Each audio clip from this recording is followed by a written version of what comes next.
TRESemmé has a newer line, and I say newer loosely. I'm about a year late to this. This is their A-List collection. These are styling products, so no shampoos, no conditioners, and they are Target exclusive. There's 8 products in this line, and each product is not a dollar. This is not a Dollar Tree video. Each product is $11.69. Before we break down each one, these all have the same scent, which is golden vanilla and sandalwood. I personally hate this scent. I absolutely hate it. But in fairness, TRESemmé in general, even my favorite hairspray, has a very strong fragrance. However, the fragrance does not last. So it just has a really strong initial fragrance that will fade away after time. The first product in the A-List line is the hair primer. It's a pump spray, and it does a fine mist of the product. This is much like a makeup primer. I don't know much about makeup, but makeup primer goes on before your foundation to make the foundation look better, work better. It primes the skin. This is very similar to that in that it's priming the hair. So the idea behind this, pretend this is a single strand of hair and it's got some damage. It's got some potholes, little breakage. What's going on here? Looking like Swiss cheese. On damp hair, you go in, spray this. It's gonna put a very thin layer of product over your hair and will temporarily fill in these holes. So when you go in with mousse, gel, whatever you're doing, you can get the best result possible. So this is meant to be a layered product that will prep the hair. It says it's a heat protectant, but it doesn't say to what degree. I personally don't prefer hair primers. As you can see, my hair is very fine. I can't stack a lot of products. It weighs it down, causes buildup, which in return will cause breakage. So for me, I didn't prefer it at all. And honestly, I didn't see any sort of change or difference when I did stack products using this. So I don't think it's a necessary item, but again, I don't prefer primers in general. This is their workable hairspray. This one is not going to be anything like this one if you've ever used this. You spray this one and it's stiff. It keeps the hair in place, it's locked in. This is a workable spray, meaning you can spray it, brush it, recurl it. The polymers in the product stay flexible instead of hardening like the other one. No matter how much you spray of this, it's not gonna turn crunchy or stiff. It has the dual nozzle. You can switch for a stronger hold here and a lighter hold. You'll switch over here. This is the strong, this is the light. It's not changing the product, making it stronger. It's just the airflow, but it still looks the same to me. I feel like that's a little unnecessary. So this product would not be for brides, updos, anything you want to stay. I didn't mind this. I wouldn't repurchase it, but I didn't mind it for waves, loose curls, creating hairstyles where I want it to look like I didn't just curl my hair, if that makes sense. This is the dry texturizing spray. This is good to add a little grit to the hair. And it's also an aerosol. Sometimes if our hair is too clean, it just doesn't behave. It won't hold in a clip, it doesn't hold a curl, it falls out easy, more so if you have a hair texture like mine. Not a lot, and it's fine. You take this and spray upwards. It creates a little bit of volume to the hair and helps it look a little bit thicker and adds a small film, but the fragrance is 0 out of 10.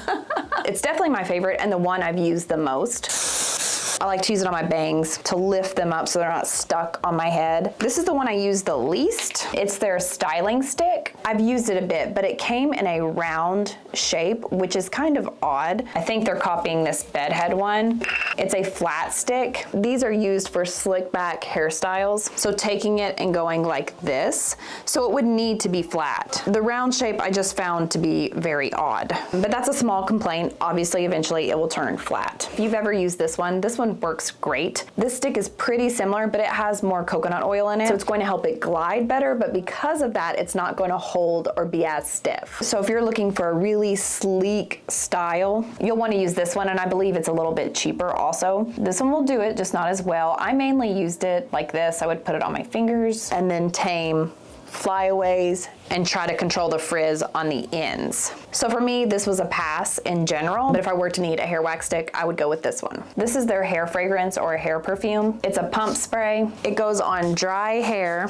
It is a lighter version of whatever is going on here. It's not as overpowering where these smell like sandalwood with chemicals. This just smells like, you ever walked into a hippie herb shop and they have incense going and relaxing music and it has that earthy smell? This smells like that, but not as strong. So as far as hair perfumes go, this is fine. It's not too strong, but you have to like earthy smells. Honestly, I don't use hair perfumes because I shampoo my hair pretty much every day. But if we're being honest, I'd probably rather spray Febreze in my hair than this. I'm just not a fan of earthy, patchouli-like smells. This was my second favorite, their Shine Lacquer Spray. This goes on dry hair and it also makes a huge cloud of product. So you have to walk away for a minute. I like to use this on the ends of my hair and even spraying it.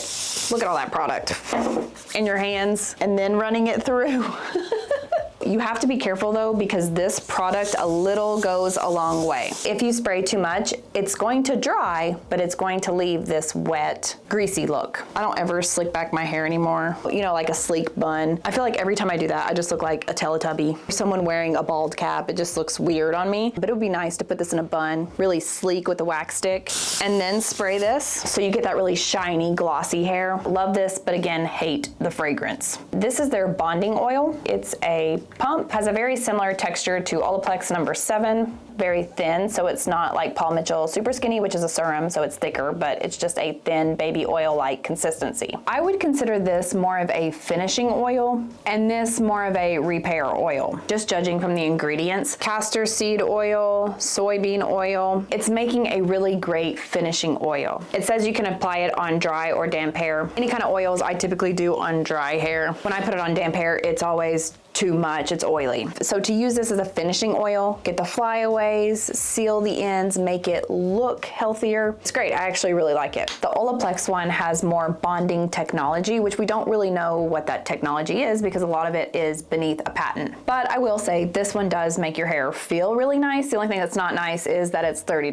Olaplex can be a little bit misleading. Same thing with K18 and some of these higher end repairs or repair kits. We can never fully repair hair 100% back to the way it was. So much like the first strand of hair that had some damage, little Swiss cheese going on, you can fill in the holes with products that have a lot of vitamins and nutrients in them, more to offer than just seed oil. But there is no product that 100% permanently fills this in or repairs a split end. There's nothing that will bond that back together other than a haircut, cutting it off, doing better next time. Keeping all that in mind, this is not a terrible oil if you're using it just for finishing. It's not gonna repair, it's not gonna rebuild your hair. It's gonna smooth it, make it appear a little bit healthier, add some shine, make it more workable. And lastly, this is their smoothing cream. It's in the pump and it says to apply 1 to 2 pumps to damp or dry hair mid-length to ends. Sorry, it's dirty and I've got hair in here. And then it says to cocktail these together, which I did try. I didn't prefer them together. It's just a smoothing cream. It's got a lotion consistency. This worked really well on thick hair. It was too heavy for my hair and I used a half a pump. I would compare it to Olaplex, I think it's number 6. Yes, Olaplex number 6, which is a bond smoother. It has the same consistency and it seemed to do the same amount of frizz control as that one. But the big difference is this one is very heavy. Use less or dilute it with water. All in all, my thoughts, I'm not super impressed. It's not as a whole a super great collection, at least for my hair type. For thicker hair, it would be better. I'm going to continue to use the Shine Spray. I really liked that, and the Texture Spray. But the rest of it, I could go without.